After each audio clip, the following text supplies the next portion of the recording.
का वापस से स्वागत है ल्यू सेंट सीरीज में। Welcome back to my channel back ventures. तो आज का जो हमारा लेक्चर है, लेक्चर 13 होने वाला है। काफ़ी ज़्यादा खुशी का माहौल आ गया क्योंकि गाइज ऑलमोस्ट जो हमारी 70-80% जो है एंशिएंट हिस्ट्री खत्म हो चुकी है। इसके बाद सिर्फ जो है 4 टॉपिक ही बचते हैं। उसके बाद जो हमारी एंशिएंट हिस्ट्री खत्म हो जाएगी और फिर हम करेंगे एमसीक्यू सीरीज। होप सब कि आप सभी ने जितने सारे लेक्चर पढ़े हैं रिवाइज करते रहे होंगे कॉन्टिन्यूसली, और उस टाइम हम देखेंगे जिस दिन हम सीक्यू सॉल्व करेंगे।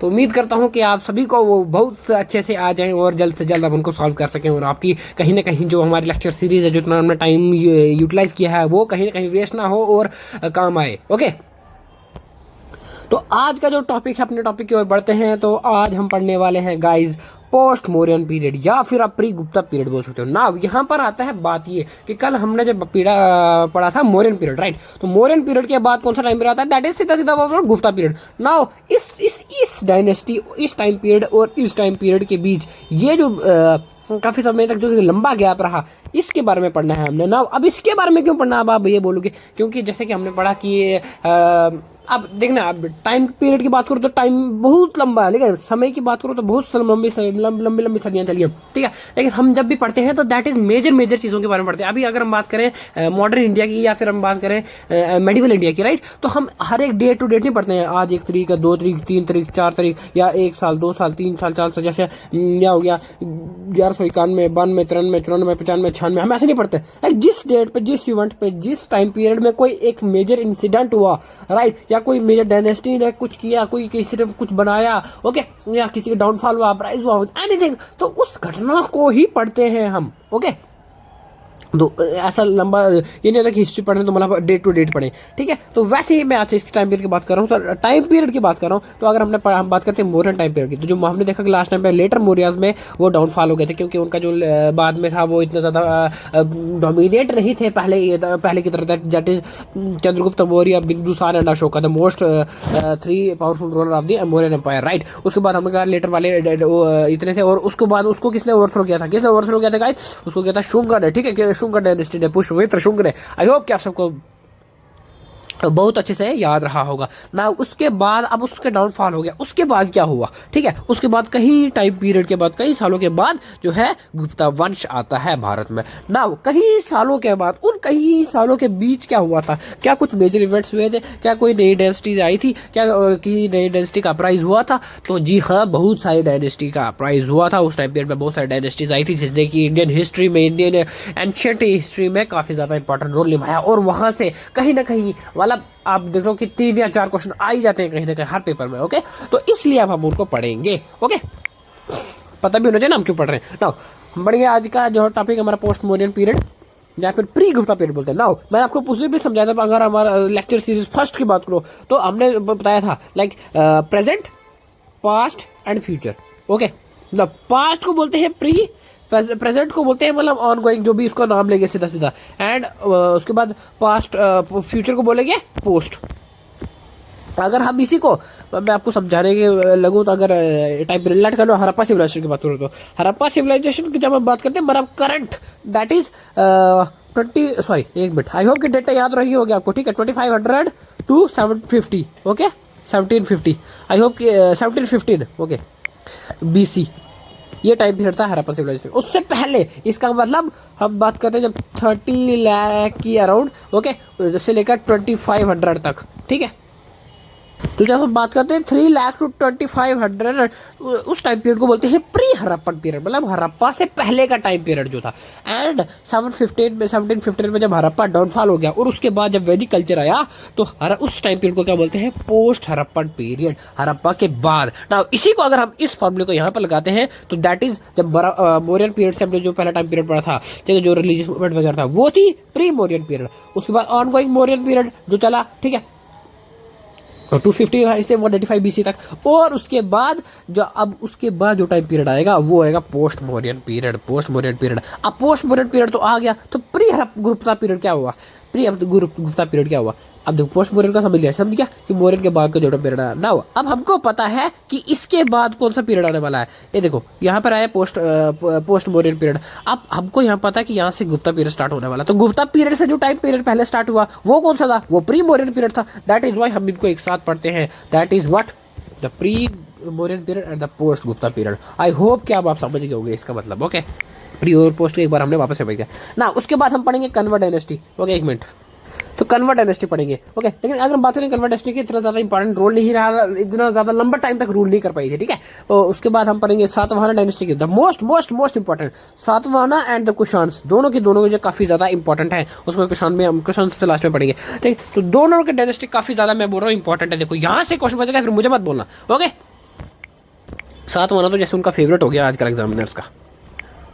उसके बाद हम पढ़ेंगे दी डायनेस्टी। ओके, उसके बाद तो ये आ गया। उसके बाद हम पढ़ेंगे फॉरेन सक्सेसर, मौर्यन पीरियड के बाद के foreign, that is what is foreign. Now what is a foreign and what is a foreigner guys? The foreigner is someone who is out of a particular community, ठीक है, which is on going. या फिर आप बात करें एक culture चल रहा है, एक सभ्यता चल रही है, राइट। अगर हम बात करें यस ट्राइबल्स की बात कर लें, अगर हम कि आदिवासी है ना, जो अभी हम देखते हैं इंडिया में भी कहीं सारी ऐसी जगह पर हम ऐसी जगह पर हैं जहाँ पर आदिवासी रहते हैं, मतलब जो एंशिएंट टाइम पीरियड को फॉलो करते हैं। और इंडिया के जो नॉर्मल लोकल विलेजर्स हैं, नॉर्मल लोग हैं, उनको वहाँ जाना अलाउड नहीं है। क्यों ये अलाउड नहीं है? क्योंकि वो लोग मतलब ऐसे बोलते हैं कि वहाँ मार वगैरह देते हैं वगैरह वगैरह, क्योंकि उनको जो बाहर के लोग पसंद नहीं है ना, वो है तो वो पर्टिकुलर इंडिया के अंदर ही ना, लेकिन हम भी नहीं जा सकते वहाँ पर। क्यों? क्योंकि हम उनके लिए फॉरनर हैं। क्यों फॉरनर है? क्वेश्चन उठता है कि क्यों फॉरनर है?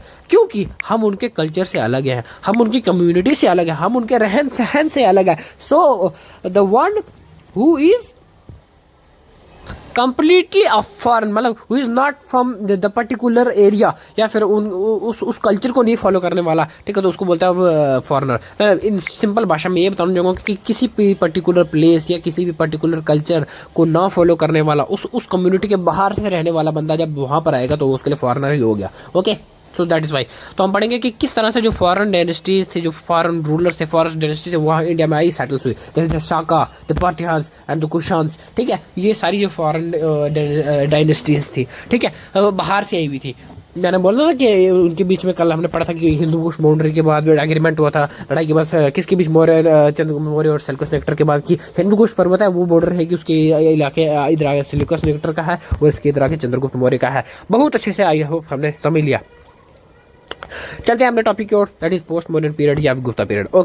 ओके, तो देखते हैं native successor of Mauryan, that is Shunga dynasty, जिसका टाइम पीरियड था 185 से लेकर 73 बीसी तक। अब आप मुझे बताओगे 185 बीसी का time period, 185 is the downfall of Mauryan and the starting is 255 BC. डेटें याद रखनी है भाई, डेटें ऐसे ऐसे होनी चाहिए। ओके,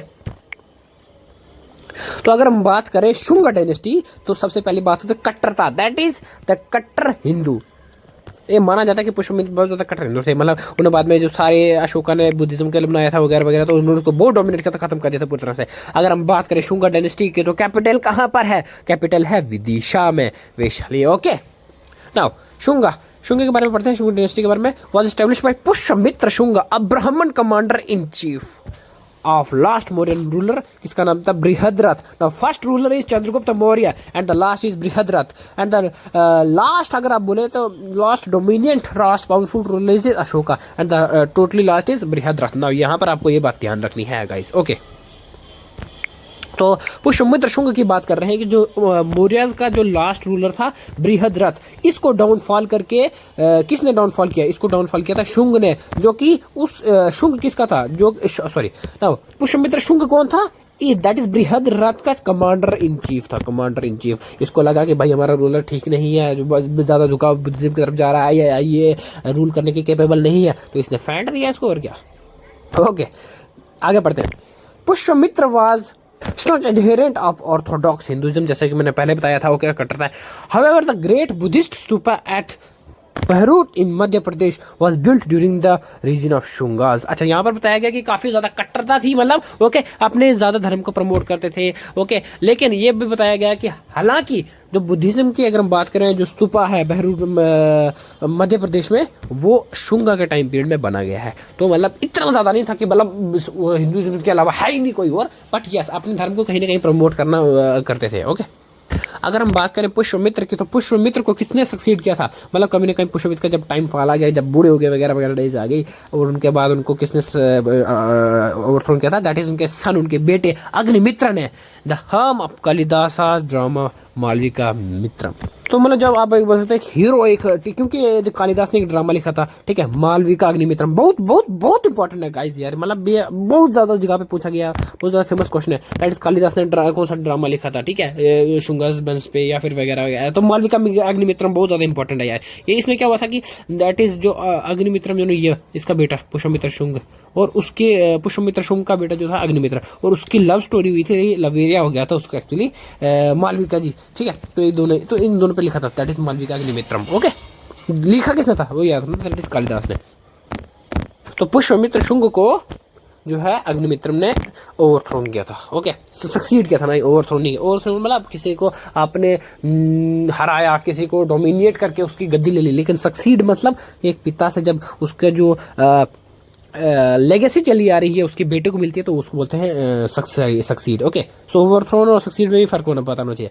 अच्छा, आगे बढ़ते हैं। After Agnimitra a series of weak ruler such as Vinayamitra, Vajramitra, Bhagabhadra, Devabhuti follow leading to the decline of dynasty, जैसे मैंने बताया। अब यहाँ पर अगर हम बात करें पुष्यमित्र शुंग तो पुष्यमित्र, उसके बाद उसका बेटा है अग्निमित्र, दो ही लगता है रूलर इंपॉर्टेंट, मतलब ज्यादा रूलर खतरनाक से। उसके बाद वीक रूलर्स आ गए, जैसे विनय मित्र, विजयमित्र वगैरह, देवभूति एक्सेट्रा, और ये सारे जो थे वीक रूलर्स थे। तो इसी की वजह से ऑब्वियसली जो डायनेस्टी थी वो डिक्लाइन कर गई गाइज। मौर्यन की अगर हम बात करें तो मौर्यन ने काफी लंबा समय तक रूल किया था। ओके,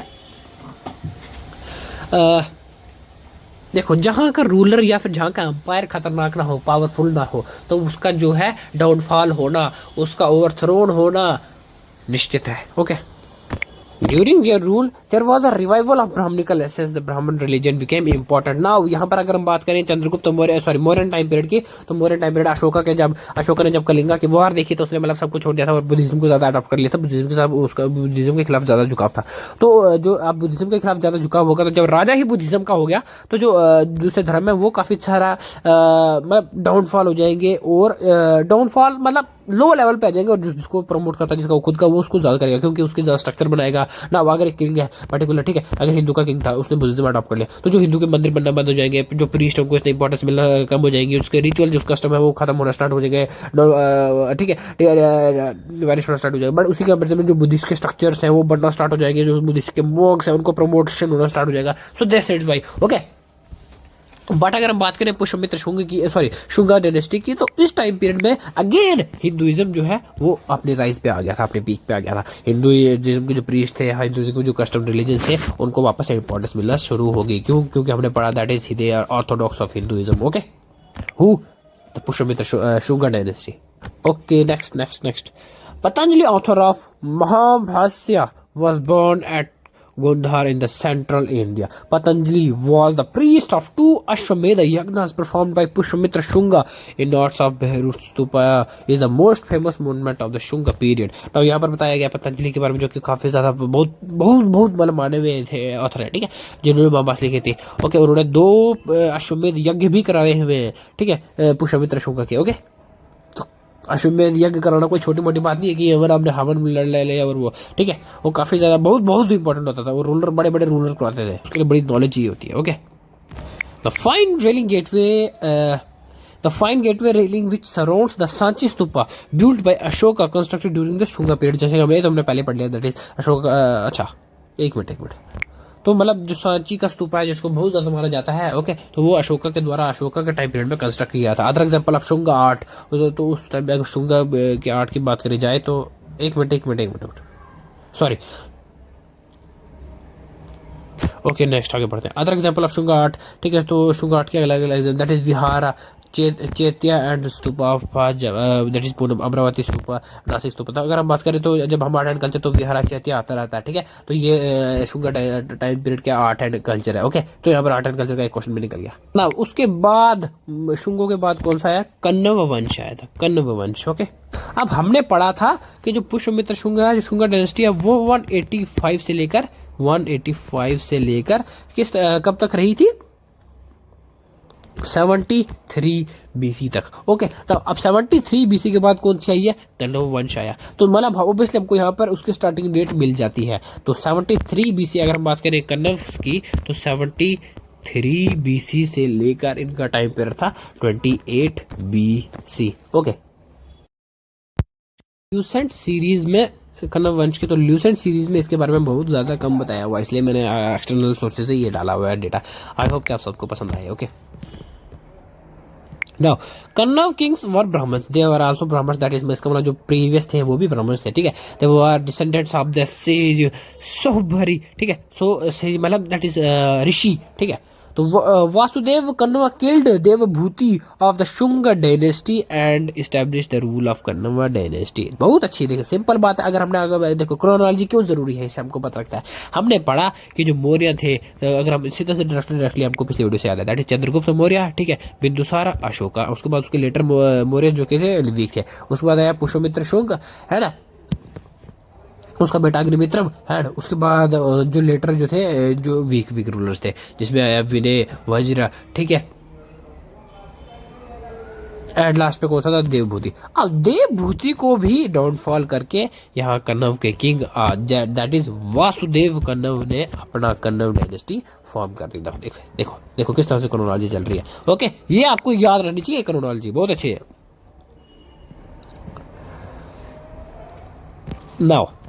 नाउ एक बार रिवाइज करने के लिए बताते हैं। जो कन्नव वंश था वो ऋषि सभरी के अंडर था, मतलब उनको फॉलो करते थे ये लोग। और इसका जो पहला किंग था, जो फाउंडर था कन्नव डायनेस्टी का, वो आप बोल सकते हो वासुदेव कन्नव, ठीक है। देखो वासुदेव कन्नव। टाइम पीरियड अगर हम बात करें कन्नव डायनेस्टी का, तो 75 से लेकर 28 तक का था। ओके, सॉरी 73 से लेकर 28 तक का था। नाउ उसके बाद अगर हम बात करें तो जो वासुदेव कन्नव है, इसने जो शुंग डायनेस्टी के जो लास्ट रूलर थे दैट इज देवभूति, उसको मार के अपना एस्टेब्लिश स्थापना की थी कन्नव डायनेस्टी की। इतना ही पड़ा। ओके, अब हम आगे बढ़ते हैं।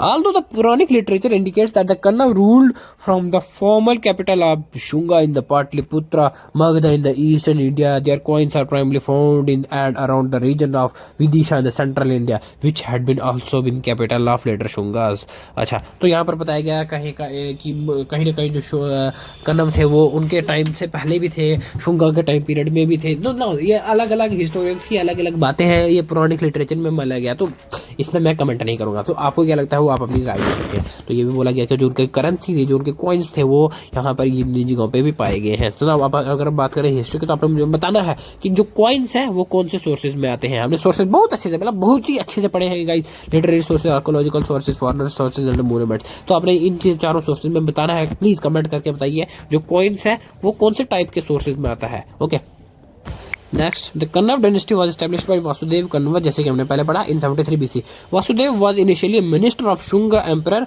देवभूति, हमने पढ़ लिया। ओके, सो ये भी देखो। अब अगर हम बात करें ना, जैसे बोलते हैं कि जैसे बाप होता है वैसा बेटा होता है। अगर बाप कहीं गलत काम करा, कोई क्राइम वगैरह, तो उसको बेटा क्रिमिनल होता है, ऐसे बोला जाता है, ठीक है।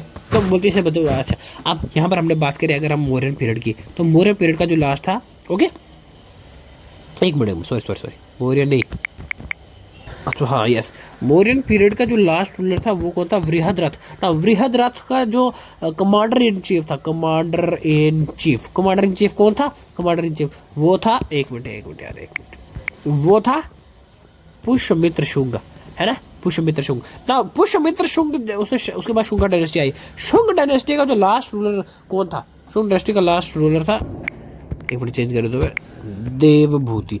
देवभूति का जो मिनिस्टर था वो कौन था, कन्नव वंश का वासुदेव कन्नव। तो मतलब दोनों को देखो, शुंगों ने मौर्य का लास्ट रूलर मारा, और जो शुंग थे वो इनके अंडर थे, मतलब कहीं ना कहीं काम करते थे। और इनके डायनेस्टी के साथ भी ऐसा हुआ, इनके डायनेस्टी के अंदर जो देवभूति के अंडर एक बंदा था, वो उसके पास काम करता था, तो उसने इसको मारा। मतलब जैसे वो बोलते ना, जैसे किसी का गलत करते हो वैसे उसी के साथ होता है। तो इन्होंने शुंगों ने मौर्यंस को मारा, क्योंकि वो उसका मतलब अपने अंदर का बंदा है। मैं बोलना क्या चाह रहा हूँ, मैं बोलना ये चाह रहा हूँ गाइस, सिंपल टर्म में, कि मौर्यंस के मिनिस्टर जो मौर्यन के अंडर था ओके, मौर्यंस का जो मिनिस्टर था उसने अपने राजा को भी मार दिया, और उसी के साथ लास्ट में उसका जो रूलर था देवभूति, उसका जो मिनिस्टर उसने उसी को मार दिया। तो मतलब जैसे उसने उसके साथ किया तो वैसे उसके साथ ही हो गया। ओके, नेक्स्ट पढ़ते हैं, who assassinated the former emperor and okay, the Kannav ruler allowed the kings of the Shunga dynasty to continue rule in the obscurity in the corner of their former of dominance. There were 4 Kannav rulers according to the Puranas. Their dynasty was brought to end Satvahana। अच्छा, अब यहाँ पर बात करें अगर कन्नव वंश की, okay तो इन्होंने बोला कि जब कन्नव ने रूल स्थापित कर लिया अपना, उनके बाद फिर बाद में जो कहीं ना कहीं एक बोलते हैं ना जो किंग है उसके बाद वो सारी डायनेस्टी को तो रूल नहीं कर पाएगा, अब इतना सारा पार्ट है किंग का, ठीक है। तो जो यहाँ के अगर किंग ने इस एरिया को ऑक्यूपाई किया, इस एरिया को ऑक्यूपाई किया, इस एरिया को ऑक्यूपाई किया, इस एरिया को ऑक्यूपाई किया, तो ये यहाँ पर रूल तो कुछ जाएगा नहीं, हर दिन आज इधर का, आज इधर का, आज इधर ऐसा।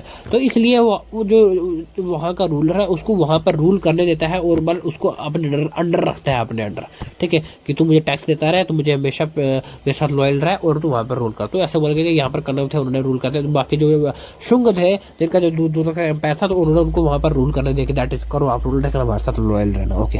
तो अगर हम गाइस बात करें कन्व की डायनेस्टी की, तो एक बार देखो यहाँ पर मैंने थोड़ा मारवी के बेटे से दिखा रहा हूँ आपको ये लिस्ट, ओके। तो सबसे पहले वासुदेव आया था जिसका टाइम पर 73 से 76 BC तक, वो जिन्होंने 9 साल तक रूल किया था। उसके बाद बुहिमित्र आया था, बुहिमी मित्र, ठीक है, जिसके 65 से 50 तक का टाइम पीरियड, तो 14 साल रूल किया था। उसके बाद मतलब कहीं ना कहीं ये बड़े ज़्यादा खतरनाक रूलर इंपॉर्टेंट है क्योंकि इन्होंने 14 साल सबसे ज़्यादा रूल। उसके बाद नारायणा है 50 से 38 BC तक, जिनका टाइम पीरियड 12 तक रहा, 12 साल रूल किया। उसके बाद सुसरमान आए जिनका 30 से 28 BC तक है, जिन्होंने 10 साल तक रूल करा, ओके। तो गाइज ये थी कन्नव रूलर्स की लिस्ट। आई होप कि आपको इनके किंग से याद कर लेना गाइज, क्योंकि कन्वर्ट से बड़े कम पूछते हैं, बट अगर कहीं ना कहीं उनका आपका किंग पूछ लिया, उसका टाइम पीरियड पूछ लिया, तो इसलिए मैंने आपको एक्सटर्नल में बता दिया। वो now most important Satavahana dynasty. तो सातवाहना टाइम डायनेस्टी का टाइम पीरियड आप देख लो, दैट इज 60 BC से लेकर 225 AD आ गया हुआ है। कैपिटल अगर हम बात करें तो प्रतिष्ठाना, ठीक है, चूंकि महाराष्ट्र में है, ओके, या महाराष्ट्र बोल सकते हो आज का नंबर, तो उस जगह पे रूल किया था इन्होंने, ओके। तो मतलब अगर मैप बनाए रफली तो ऐसे, तो ये देखो ये वाला एरिया महाराष्ट्र का ऊपर वाला, okay. The most important of native successor of Mauryan in the Deccan and the central India were the Satavahana उनका, क्योंकि सबसे सातवाहना की अगर हम बात करें, देखो मौर्य एम्पायर के बाद अगर सबसे बड़ा रूलर आया था कोई, सबसे खतरनाक डायनेस्टी जो आई थी वो आई थी सातवाहना। काफी लंबे समय तक रूल किया था, काफी बहुत एरिया ऑक्यूपाई था, ठीक है। शुंगा डायनेस्टी, कन्वा डायनेस्टी, तो ये सारी भी आई थी, लेकिन इनके पास इतना ज्यादा पावरफुल नहीं थे, ओके, इसलिए बताया गया। सेंट्रल एशिया और सेंट्रल इंडिया और सेंट्रल साउदर्न इंडिया में सबसे मौर्यों के बाद सबसे खतरनाक जो सबसे पावरफुल थे वो थे सातवाहनास, ठीक है। टाइम पीरियड ये था, okay. Satavahanas are considered to be the identical with the Andhras who were mentioned in the Puranas. Now अगर सातवाहनास को आंध्रा के साथ कंपेयर किया जाता कि दैट इज ये वो थे, और क्योंकि ये पुराण में लिखा गया। तो अगर हम बात करें, अगर रफली मैप ड्रा किया जाए ऐसे ऐसे, ओके, तो यहाँ पर अगर हम बात करते हैं, ये वाला एरिया आता है, एक अगेन ड्रॉ करते हैं, अगर हम ऐसे ड्रॉ करते हैं ये वाला एरिया, तो अगर हम बात करें ये वाला महाराष्ट्र है, तो कहीं ना कहीं इसके साथ यहाँ से आंध्रा भी जुड़ता है। तो ये माना, क्योंकि मतलब बाद में उन्होंने काफ़ी ज़्यादा एरिया को ऑक्यूपाई किया, तो ये वाला भी आ गया इनके अंदर। तो ये माना जाता है कि कहीं ना कहीं जो इनका लिंक है, ये जो आंध्रा के साथ इनको कंपेयर किया जाता है, आंध्रा के साथ कंपेयर किया जाता है, ये पुराना में लिखा गया, okay. The early Satavahana king appeared not in the Andhra but in Maharashtra, where the most of early inscriptions have been found. तो ठीक है, मैंने आपको बताया, लेकिन जो मेनली थे, जो मोस्ट सेंटर आप बोल सकते हो, दैट इज महाराष्ट्र ही था। सिमुका जिसका टाइम पीरियड है 60 से लेकर 37 BC, was the founder of Satavahana dynasty. Founder most important, देखो आप आते रहते हैं MCQs में, तो ये याद रखना। सिमुका जो थे वो फाउंडर थे सातवाहना के। Satakarni first, its third ruler, raised its power and prestige by conquest. Now, अब सातवाहना टाइम पीरियड के अगर सातवाहना किंग्स की बात करें, तो सतकर्णी जो थे, सतकर्णी फर्स्ट थर्ड रूलर। अब यहाँ पर क्या बात करें, कंफ्यूजन वाली बात है। जो सातवाहना डायनेस्टी के थर्ड रूलर थे, जिनका नाम था सतकर्णी फर्स्ट, ठीक है, तो उन्होंने अपना जो एरिया काफ़ी ज़्यादा एक्सपैंड किया था by the policy of conquest, ठीक है। और उसके बाद कौन सा खतरनाक रूलर आया, दैट इज हाला, इट्स 17th रूलर। तो देखो 17वां रूलर आ गया, और अभी भी सातवाहना एम्पायर चल रहा था। देखो कितना बड़ा एम्पायर होगा और कितना ज़्यादा पावरफुल रूलर्स होंगे। ऐसा नहीं कि कोई कमजोर रूलर आया, तो क्योंकि एक भी कमजोर रूलर आया तो गेम खत्म है फिर, इसलिए 17वां रूलर आ गया, दैट इज हाला, ठीक है।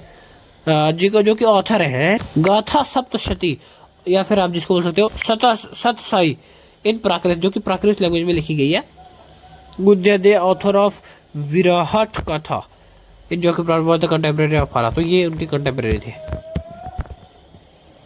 सातवाहना डायनेस्टी, एक minute, now it was Gautamiputra Satakarni, बहुत इंपॉर्टेंट पावरफुल थे, who received Satavahana power and defeated Saka Kshatrapa Nahapana. He was the greatest Satavahana ruler, 23rd Satavahana ruler देखो, ठीक है। तो 23वां सातवाहन रूलर आ गया और अभी तक भी जो एम्पायर है पावरफुल है। तो काफी लंबी डायनेस्टी चल रही, देखो समझ रहे हो। 60 BC से चल रहे हैं गाइस और 225 AD। तो 60 ये और 225 ये ले प्लस कर लो, तो देख लो कितना वाला आता है। तो काफी लंबा टाइम चला। ओके, नेक्स्ट वशिष्ठ के पुत्र श्री सतकर्णी इस 24th रूलर, 23rd था गौतमी पुत्र सतकर्णी और 24th था Vashishtha Putra Shri Satakarni. Was married to the daughter of Shaka Kshatrapa Rudraman but defeated him by twice. अच्छा, तो ये भी अलग सही बात है कि किसी से रूल करने लड़ाई कर करके थक गए हैं, दो एम्पायर लड़ाई करके थक गए, तो वो एक दूसरे का तो मैट्रिमोनियल एलायंस कर लेते थे। ओके, तो जो 24वां रूलर है श्री सतकर्णी। अब यहाँ पर देखो, 23वां रूलर कौन है? एक मिनट, ये देखो 23वां रूलर आया हमारा गौतमी पुत्र सतकर्णी। अब इसकी लड़ाई इसने कॉन्सेप्ट कॉन्क्वेस्ट बनाई होगी, उसने भी काफी सारे रूलर्स को हराया। उसमें एक था कौन था? उसमें था शाकाक्षत्रपा रुद्रदमन, ठीक है, SKR बोल सकते हो आप, ठीक है। अब उसके बाद 24th आया वशिष्ठ श्री सतकर्णी। अब जब ये चला गया है तो ये वाला रूलर खत्म हो गया, लेट कर लो, है ना। अब तो उसके बाद जो उस रूलर ने जिसको हराया हुआ है, जो हारा हुआ है, उसको तो गुस्सा आएगा, वो अपनी प्रतिशोध की अगली में जल रहा होगा। उसने जैसे ही देखा कि यह खत्म हो गया, उसके बाद नया रूलर आया 40, इसके बाद वशिष्ठ पुत्र श्री सतकर्णी आया, तो इसने इसके साथ फाइट करना स्टार्ट कर दिया अपने एरिया को वापस लेने के लिए। हालांकि इसने इसको 2 बार हरा भी दिया, बट इसके बाद इसने इसकी बेटी के साथ शादी कर ली और उसके बाद SKR ने अपनी जो टेरिटरी थी वो दहेज में अपनी बेटी को दे दी और इसने उस एरिया को ऑक्युपाई कर लिया। This is the matrimonial alliance. उसके बाद ये दोनों राज्य एक दूसरे के रिश्तेदार हो गए। ओके, समझे? तो अब आप तो सतकर्णी जो है कहीं का जो सरनेम चल रहा है। तो उसके बाद 27वें रूलर थे Satakarni, Maurya dynasty, last great ruler. Now देखो लास्ट ग्रेट रूलर कौन से?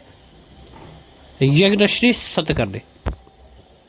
उसके बाद आया Pulumavi third, it's 30th ruler was the last सातवां रूलर। नाउ आप देखो यहाँ पर क्वेश्चन फंसता है, हु इज द लास्ट, एक minute sorry, last greatest ruler of Satavahana is it's 27th ruler, that is Shri Satakarni.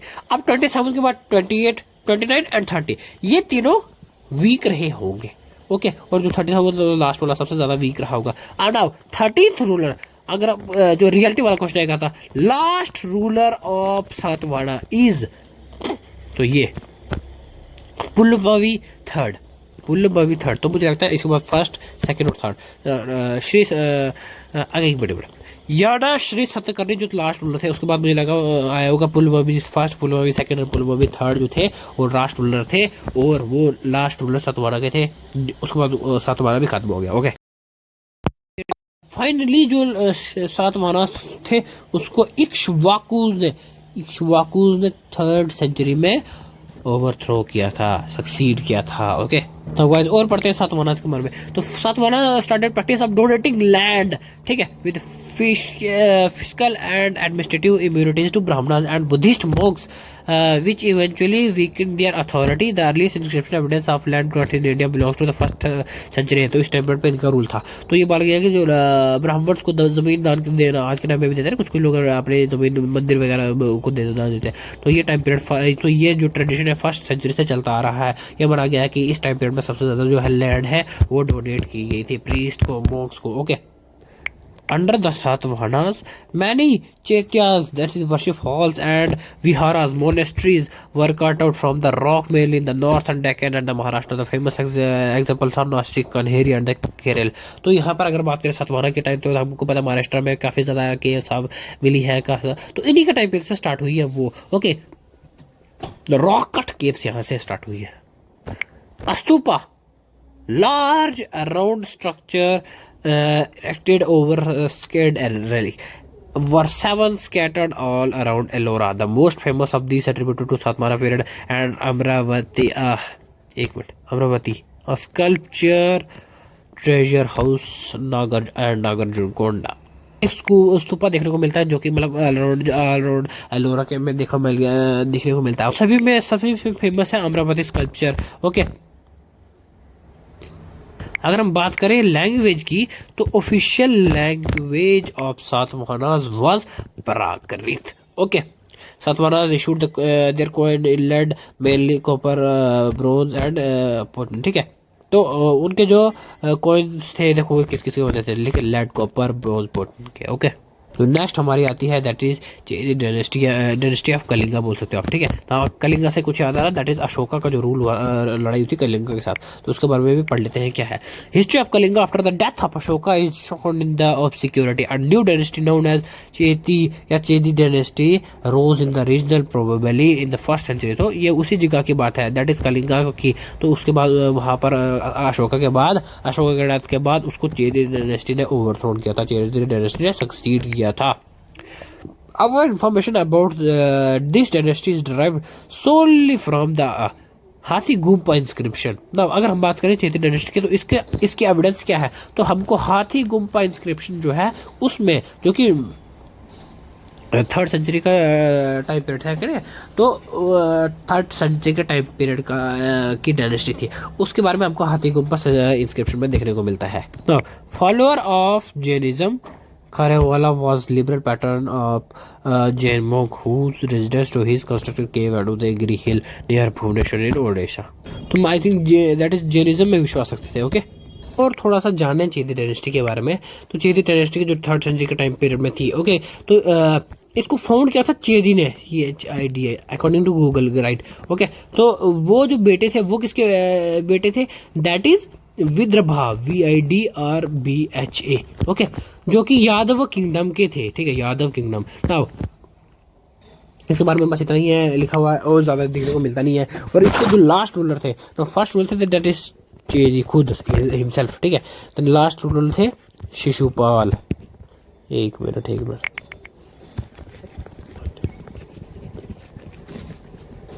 Okay, Shishupal the last ruler. अब पढ़ेंगे फॉरेन सेक्शन, मतलब फॉरेनर्स कौन से थे जो उन्होंने इंडिया पे रूल किया था, इन्होंने इंडिया पे कब्जा किया ना। तो सबसे पहले आते हैं इंडो ग्रीक्स आते हैं, जिन्होंने 2nd सेंचुरी में अटैक किया था, रूल किया था।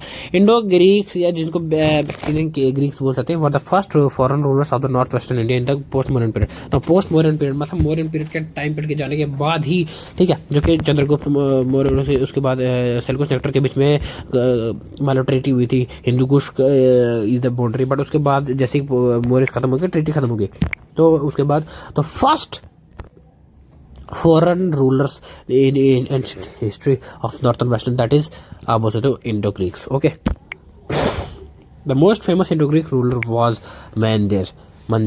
ठीक है, मंदेर, जिसका टाइम पीरियड 165 से लेकर 144 BC तक, also known as Milinda. He was converted to Buddhism by Nagasena और नागार्जुन। ठीक है, नागसेना या नागार्जुन ने इसको बुद्धिज्म में कन्वर्ट कर दिया। तो देखो तो कितने लेवल का इन्फ्लुएंस हुआ होगा इस पे। He repaired the Sudarshana lake built by Mauryas to irrigate the dry regions of Saurashtra. और अब एक बात करें, अगर पहले के टाइम पे से जो काफ़ी सारे रूलर्स थे जिनके कॉन्क्वेस्ट की पॉलिसी थी, वो डिस्ट्रक्शन की पॉलिसी थी, अगर वो उस सब चीज़ को डिस्ट्रॉय नहीं करते गाइस, आज आप सोच नहीं सकते इंडिया कितने लेवल पे होता। इंडिया ने बड़ा बहुत लेवल पे एक्सटेंशन, बहुत लेवल पे दुख से है, मतलब ऐसे बोल सकते ऐसा अगर इंडिया एज ए लिविंग बोले तो। ठीक है, भारत माता ने क्या कुछ नहीं था इंडिया में एंशिएंट अगर हमको बोले तो, मतलब naturally human Gill man made बहुत कुछ सोच नहीं सकते हो, इतनी ज़्यादा सभ्यता इंडिया के पास थी, लेकिन सब कुछ डिस्ट्रॉय कर दिया उन रूलर्स ने। ओके, आगे बढ़ते हैं। तो मतलब जो ग्रीक रूलर्स जो इन्वेंटर था उसने इस वाले काफ़ी सारे जो जब एरिया कनकर कर लेते, लेकिन जो मौर्य के द्वारा एक लेक थी ना, उस लेक के बारे में आपको पूछा जा सकता है, that is Sudarshan lake guys, important है। ठीक है, तो इस लेक को वापस से रिपेयर किया गया था ताकि जो सौराष्ट्र है उसकी वापस काम आ सके। Now, Indo-Greek rulers is important in the history of India because a large number of coins which they issued, ठीक है, क्योंकि इंडो ग्रीक्स अगर बात करें तो लार्ज नंबर पे आप कॉइन्स इन्होंने इशू किए थे एंशिएंट इंडिया में। The Indo Greek were the first ruler in the India to issue coins which have been definitely attributed to the kings. मतलब पहले रूलर्स ऐसे थे जो जिसमें किंग्स के बारे में था। मतलब क्या पता किंग की पोर्ट्रेट फोटो हो या किंग के बारे में लिखा हुआ हो, ठीक है, या किंग का स्टैम्प हो। सो किंग के रिलेटेड होते थे बहुत ज़्यादा। तो they was the first to issue gold coins.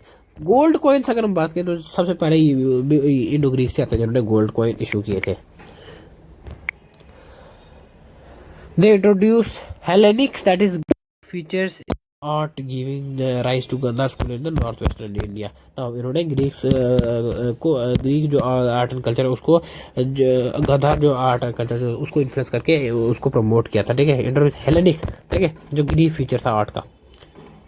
इतना ही ग्रीक इंडो ग्रीक के बारे में बस इतना ही इंपॉर्टेंट है ना। उधर शाका के बारे में पढ़ते हैं। शाका तो फर्स्ट सेंचुरी से लेकर चौथी शताब्दी तक इनका टाइम पीरियड था, ठीक है।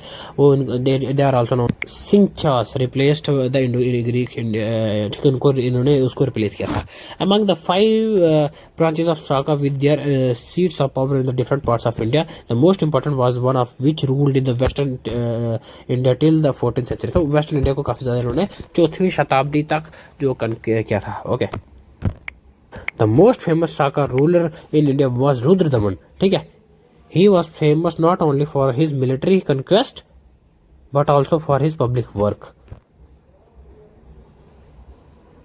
and his patronage of Sanskrit, ठीक है। तो मतलब काफ़ी ज़्यादा अच्छा रोल भी मान सकते हो आप, ठीक है। सिर्फ मिलिट्री कन्क्वेस्ट के अलावा, क्योंकि एरिया को ऑक्यूपाई करने के अलावा इसने काफ़ी ज़्यादा पब्लिक काम किए, जो कि साथ मौर्य के टाइम जो सुदर्शन लिखी, ठीक है, उसको भी रिपेयर करवाया। क्या कुछ अलग अलग कह रहे हैं, इसने भी करवाया, कुछ उसने करवाया, ठीक है। उसके अलावा इस संस्कृत को काफ़ी ज़्यादा मानता था, प्रमोट भी करता था, ओके। संस्कृत के इंस्क्रिप्शन जो है लॉन्ग इंस्क्रिप्शन फर्स्ट टाइप है, उसे इसी ने यूज़ किए थे। The other important Shaka rulers in India were Nahapana, ठीक है, नहापाना, उशव देवा, गमातिका, ठीक है, Chastana etcetera. In about 58 BC, a king of Ujjain, that is Vikramaditya, is supposed to have fought effectively against the Shakas, and era called Vikram Samvat is recounted in the 58 BC। तो उसके बाद उज्जैन में that is Vikramaditya जो ruler आए थे, उन्होंने उनके साथ भी लड़ाई की थी शाका के साथ, बस। नेक्स्ट है कुशान्स। नाउ कुशान्स की अगर हम बात करें तो फर्स्ट सेंचुरी से 3rd सेंचुरी तक इनका भी माना जाता है। कुशान्स वाला one of 5 Aichi clans of the central Asia. Central Asia की अगर हम बात करें जो 5 क्लेन्स थे उनमें से एक थे वो कुशान्स भी थे, okay. They replaced the Parthians in the northwestern India and then expanded to the lower Indus basin and the upper middle Gangetic basin। अब अगर हम बात करें मैप की तो इन्होंने देखो north western India, that is north and the western India expanded to the lower basin of Indus basin. मतलब देखो ये वाला एरिया इंडस, हम देखते हैं ना ये इंडस रिवर से जाती है। अगर हम बात करें इंडस यहाँ से गए तो इस वाले लो इंडस एरिया को भी ऑक्यूपाई किया, एंड साथ ही साथ मिडिल गंगेटिक बेसिन मतलब उत्तर प्रदेश तक, यहाँ पर भी उत्तर प्रदेश मध्य प्रदेश यहाँ तक इस एरिया को कन्क्वेयर किया था। तो काफ़ी ज़्यादा लंबा एम्पायर था इनके अंदर भी, कुशान्स के अंदर, okay. The first Kushan king dynasty was मतलब या फिर फाउंडर ऑफ कुशाना बोलते तो कदाफिस बोलते जिनको, या फिर कुजुल कदाफिस।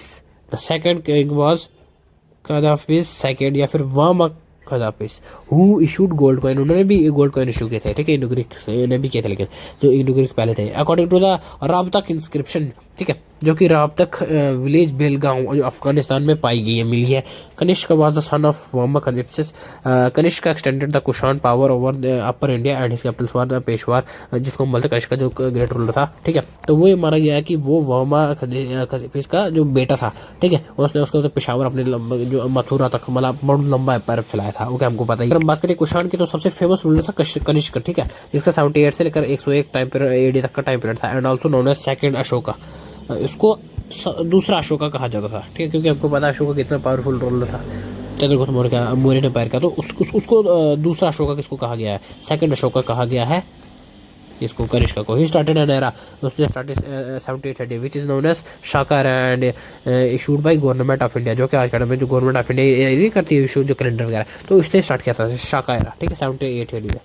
अगर हम बात करें आगे ये तो Kanishka was a great pattern of the Mahayana Buddhism and his region 4th Buddhist council was held in the Kundalwana, Kashmir, where the doctrine of Mahayana form and Buddhism were finalized. Now यहाँ पर अगर हम बात करें तो यहाँ पर हमने पहले भी पढ़ा हुआ है बुद्धिज्म में, जब हमने पढ़ा था कि दैट इज जो फोर्थ बुद्धिस्ट काउंसिल हुई थी वो कनिष्क के टाइम पीरियड में हुई थी, कश्मीर में हुई थी, और यहाँ पर बुद्धिज्म जो है वो महायाना और हिनायाना में बैठ गया था। ओके, अगर हम बात करें last great ruler of Kushan की, लास्ट ग्रेट रूलर तो वासुदेव फर्स्ट है। ओके, तो Kushan control famous silk route starting from China passing through the empire on the Iran and western Asia. ना अगर हम बात करें ईरान में जाना है चाइना स्टार्ट हो, तो कहीं ना कहीं उसका एम्पायर आज का टाइम का इंडिया जम्मू कश्मीर नहीं, हालांकि उसके ऊपर वाला ये वाला सारा इलाका भी जो था कनिष्क का अंडर ही आता था।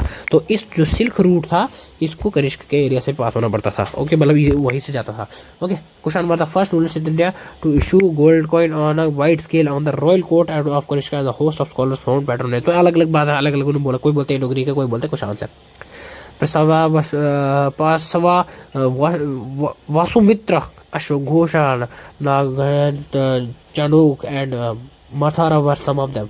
In 46 to 47 AD, Hippalus, a great sailor, discovered the monsoon sea route of India from Western Asia. ठीक है, वेस्टर्न एशिया से इंडिया के लिए monsoon सी रूट आप बोल सकते हो। देखो ये वाला इंडस रिवर, अरेबियन सी, तो मुझे लगता है कहीं ना कहीं ये वाला गल्फ है ना, इस वाले से ये वाला ढूंढा होगा। ओके, इम्पोर्टेंट पोर्ट्स की बात करते हैं तो बार्स किया जो, या फिर बारबेरियम या फिर Arikamedu near Pondicherry eastern coast. ठीक है, तो ये वाले कोस्ट है। The million was flying out of Rome to India. ठीक है, ज्योग्राफी जो था सबसे पहले स्ट्रैबो ने यूज़ किया था। ज्योग्राफिया तो ज्योग्राफी जो था Ptolemy, natural history Pliny. Okay, Periplus of Erythraean sea वो अभी तक अननोन है। तो ये सभी रहा था आज का टॉपिक। आई होप सबको पसंद आया होगा, और इसमें से जो एमसीक्यूज निकलेंगे आई होप कि आप उन सबको बहुत अच्छे से सॉल्व कर पाओगे गाइस। तो अब हम नेक्स्ट में पढ़ेंगे गुप्ता पीरियड, और उसके बाद कहीं ना कहीं हमारा जो 2-3 जो टॉपिक बचेंगे उसके बाद हम करेंगे एंशिएंट हिस्ट्री खत्म। पसंद आ रहा होगा तो अपने कमेंट में ज़रूर बता दीजिए। ओके, मिलते हैं आपके साथ नेक्स्ट वीडियो में। Thank you and bye bye.